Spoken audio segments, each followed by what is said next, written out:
Once you completed the horizontal gaze nystagmus test, what did you do then? I repositioned the subject and put him in the proper position and began the one-leg stand. The one-leg stand? I'm sorry, the walk and turn test. Okay. And describe the walk and turn test. What is that?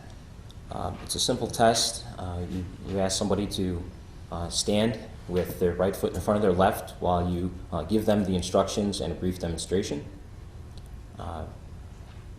After the instructions, they're required to walk in a straight line, 9 heel-to-toe steps, touching heel to toe. Turn in a manner that I demonstrate, which is you keep your lead foot down on the ground and you turn using several smaller steps, and then you just take 9 heel-to-toe steps back down the line.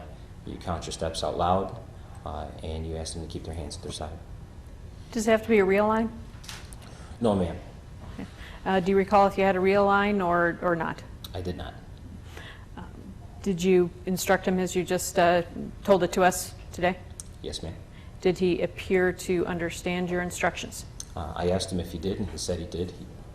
Okay. Tell us what you observed. First, you indicate that you put them standing one foot in front of the other. Is that right? Yes. I instructed Mr. Mason to stand still with his feet together, his hand at his side. Then I asked him to put his right foot in front of his left, at which time he put his left foot in front of his right.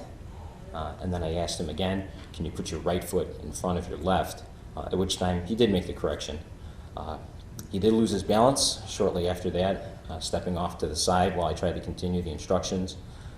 And to keep his balance, he had to keep his feet separate. He couldn't stand there during instructions with one foot in front of the other.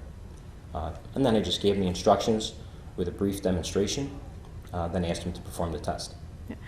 Tell us what you observed as he performed the test then. I asked him to begin, and he did. And in his first 3 steps, he did miss more than, I'd say probably about 3 inches on each step in the first 3. He stepped off the line on the second and third step. And then he kind of got his act together, if you will, and he was able to walk the rest of the 9 steps down. He started to turn. He did not turn with his lead foot forward, and he did lift that foot up off the ground, making an improper turn, and then walked back down the line, and I didn't observe any clues as he walked back down on the other 9 steps. Okay.